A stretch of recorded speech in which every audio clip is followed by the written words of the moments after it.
औज़ुबिल्लाहिमिनश्शैतानिर्रजीम बिस्मिल्लाहिर्रहमानिर्रहीम। मैं आपको जो नरेंद्र मोदी की चाल जो चल रहा, आपने देखा कि मणिपुर के ताल्लुक से उसने कुछ कहा नहीं, लेकिन उसने वो जो पार्टी इंडिया बोल के सामने आई तो उनको उसने पता नहीं क्या लफ्ज़ कह दिया। उसको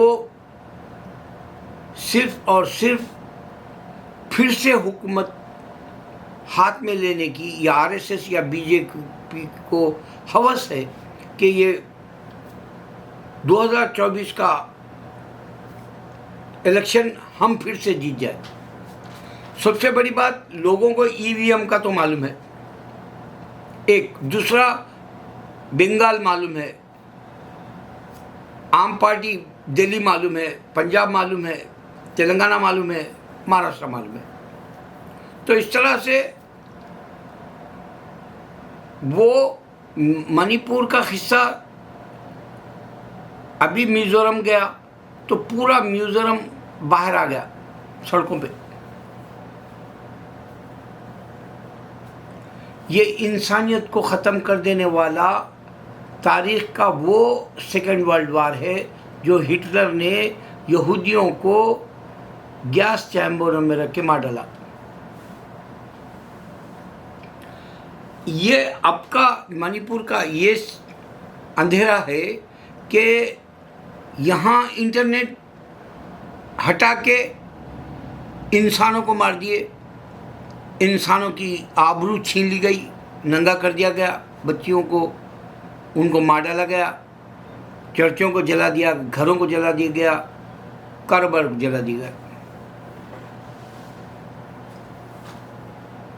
अब मैं आपको मेरे बचपन से अब तक का बताता हूँ। इंडिया में मैं जब था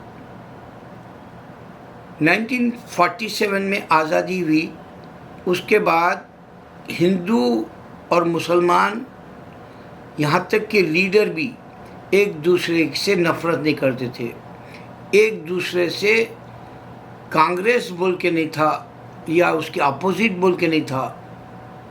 यहाँ तक के किसी भी पार्टी को अगर कोई इलेक्शनों में स्टेटों में जीतते तो मुबारकबाद दे लेते थे, कोई दुश्मनी नहीं करता था, किसी का कत्ल नहीं होता था, किसी को पैसे दे के नहीं ख़रीदा जाता था। यहाँ तक कि अब कोर्ट के जजों को ख़रीद लिया गया, जिसमें एक मुसलमान बाबरी मस्जिद के ख़िलाफ़ फैसला किया, मेरा अल्लाह तुझे देखेगा, तू तेलंगाना का गवर्नमेंट हुआ, अल्लाह के पास तेरा हिसाब है। मगर ये ख़रीद लिए थे बीजेपी आरएसएस।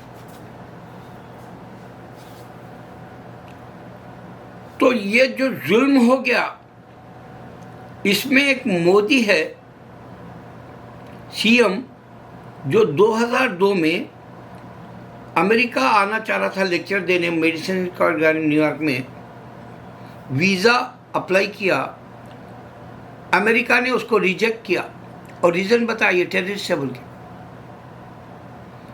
तो ये बात को पूरे टीवी के चैनल्स वाले छुपा लिए। बीबीसी डॉक्यूमेंट्री बताया कि ये लोगों ने मुसलमानों को मारे, तो इन्हें क्या करा, बीबीसी पे एक्शन कर लिया। क्यों? क्योंकि उसके हाथ में हिटलर के जैसा इख्तिदार है।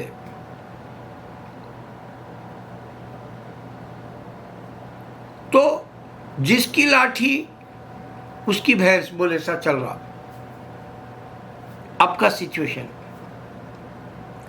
और ये डिक्टेटर की तरह, हिटलर की तरह मोदी अब सामने है तुम्हारे, अमित शाह सामने है तुम्हारे, योगी। मगर अब तुम मुसलमान और हिंदू सिर्फ इलेक्शन के लिए ये इंसानियत को पूरी दुनिया में नंगा कर दिए, सिर्फ वोट के लिए, सिर्फ सीट के लिए, सिर्फ ओहदों के लिए पूरी दुनिया में नंगा कर दिए इंडिया को। सारी दुनिया जानती है अब क्या हो रहा मणिपुर में, मिजोरम में उसके खिलाफ कैसा उठे लोग। अगर हिंदू वाकई एक औरत की इज्जत को समझता, माँ की, बहन की या बीवी की, तो पूरे सड़कों पे आना था। हिंदुनिया मोदी रहने से, हिंदुनिया बीजेपी की गवर्नमेंट रहने से, हिंदुनिया योगी है, हिंदुनिया अमित शाह है। लेकिन मिजोरम आया, एक औरत की बेइज्जती नंगा करने की जो बर्दाश्त नहीं कर सके, पूरे सड़कों पे आ गए। यही बात अगर हिंदू और मुसलमान को समझ में आ जाए कि ये वो हिटलर है, आरएसएस बीजेपी वही पॉलिसी अपनाया हुआ है। हिटलर जिस तरह से गैस चैम्बरों में मार दिया, उसी तरह ये तुमको बिना आवाज़ के, इंटरनेट के बिना, तुम्हारा जो है कोर्ट के बिना, तुम्हारे को जेल के इनकाउंटर कर रहा। तुमको नहीं समझ में आ रहा, चाहे तुम हिंदू हो या मुसलमान, तुम पढ़े लिखे भी तो तुम्हारी कलम को भी छीन लिया गया, तुम्हारे कोर्ट के हुक्म को भी छीन लिया गया, तुम्हारी घर की हालत भी छीन ली गई। जब चाहे जब वो घर में आ जा सकते हो लोग,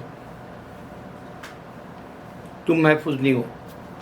हिंदू मुसलमान अगर समझता है तो बीजेपी आरएसएस का वो हाल होगा जो हिटलर को जो है क्रिश्चियनिटी का जोर दिखा के यहूदियों को मार दिया था, अब उल्टा होगा।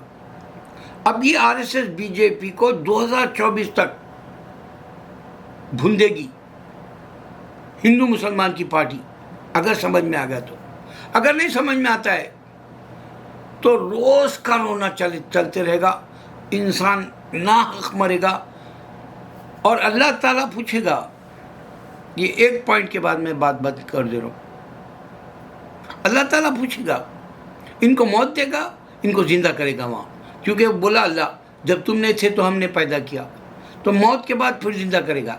ये समझ रहे जला दिए तो किस्सा खत्म, खुश तुम जहां पाक समझ नहीं। अल्लाह पूछेगा किस जुर्म में तुमने मासूमों को मारा। अल्लाहू अकबर।